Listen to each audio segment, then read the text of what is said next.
పాతకాలంలో నగరాలు కానీ ఊర్లు కానీ నిర్మించేటప్పుడు దగ్గరలో నది ఉందా లేదా చూసుకొని నిర్మించేవాళ్ళట. ఎందుకు అంటే ఏదన్నా డబ్బుతో కొనుక్కోగలం, నీరు అన్నది డబ్బుతో ఎంతకాలం కొనుక్కోగలం. అందుకని ప్రతిదీ మన పెద్దలే చేసి చూపించారు. అయితే తరాలు మారుతున్నాయి, ఎక్కడెక్కడ కట్టినా నీరు ముందు ఉంటుందా లేదా చూసుకునేవారు. దానికి నాకు ఆదర్శం నాన్నగారే.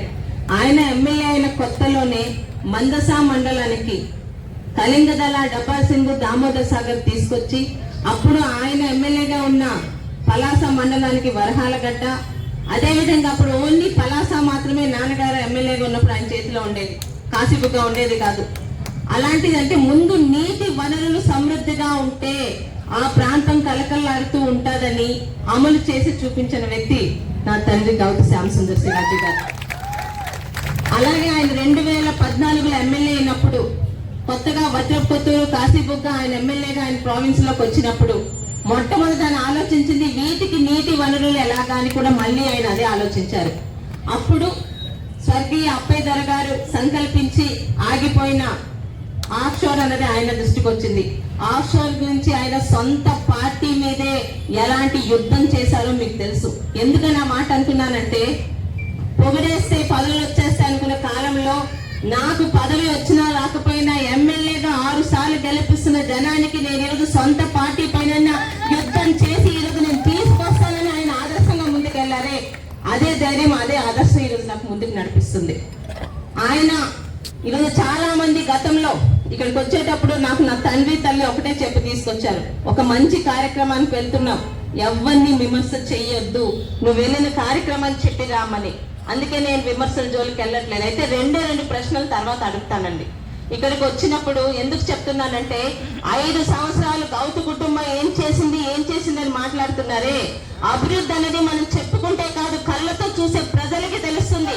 నేను అది చేశాను, నేను ఇది చేశాను, నేను గొప్పలు చెప్పుకోవడం కాదు. ఈ రోజు మంచినీటి ప్రాజెక్టులు కానీ మంచినీటి వనరులు కానీ గత 30 సంవత్సరాలుగా పలాస కాశీబుగ్గ కానీ సోంపేట మండలం కానీ తీసుకొచ్చింది ఎవరో ప్రజలు చెప్తారు, మేము చెప్పుకోకర్లా. అలాగే ఈరోజు 2024లో మీ అందరూ సహకరించి కరెక్ట్ గా నిన్నటికి సంవత్సరం అయింది. సోదరుడు నవీన్ చెప్పినట్టు ఒక ఆడపిల్లైనా మాకు అండగా ఉంటుంది. గతంలో గౌతు కుటుంబ చరిత్ర చూసాము, శివాజీ గారు లచ్చన గారి పాలన చూసాము. మళ్ళీ మాకు గౌతు కుటుంబం మీద నమ్మకం ఉందని, నా మీద నమ్మకంతో 41,000 మెజార్టీ ఇచ్చి గెలిపించిన మీ పలాస కాశీబుగ్గ ప్రజలందరికీ కూడా నిజంగా రుణపడి ఉన్నాను. ఈ రోజు నేను చేస్తుంది నా బాధ్యత మాత్రమే. ఒక అమ్మాయి మీద 41,000 మెజార్టీ ఇచ్చి నమ్మకంతో పలాస కాశీబుగ్గ పలాస నియోజకవర్గం తాలూకా బాధ్యతను నా చేతిలో పెట్టారు. దాన్ని బాధ్యతగా ముందుకు తీసుకెళ్తున్నాను. ఇందాక పెద్దలు చెప్పినట్టు దేవుడు వరం ఇచ్చిన ఒక్కొక్కసారి పూజారి వరం ఇవ్వడంట. గత సెప్టెంబర్ అక్టోబర్లో అనుకుంటాను చంద్రబాబు నాయుడు గారు ఇచ్చాపురం నియోజకవర్గానికి వచ్చి అక్కడి నుంచి మళ్ళీ రివ్యూ పెట్టారు. ఆ రివ్యూ అర్ధరాత్రి 1 గంట వరకు శ్రీకాకుళంలో సాగింది. పలాస గురించి కావాలంటే మొట్టమొదటి అడిగింది, సార్ ఆఫ్ షోర్ వస్తుంది, ఆఫ్ షోర్ మీద నమ్మకం ఉంది, మీ మీద నమ్మకం ఉంది, కానీ ఈ 3 నెలలు ఎక్కడికి వెళ్ళినా నా ఆడపిల్లలు ఖాళీ బిందెలతో ఎప్పుడు మున్సిపాలిటీ మీద గతంలో దాడి చేసిన వార్తలే పేపర్లో చూస్తూ వచ్చారు. ఆడపిల్లని ఇంట్లో ఒక్కరోజు మోటార్ పాడైపోతే ఎంత బాధో నాకు తెలుసు. మా పలాస కాశీబుక్కి వాటర్ కావాలి, ఏం చేస్తే వస్తుందమ్మా?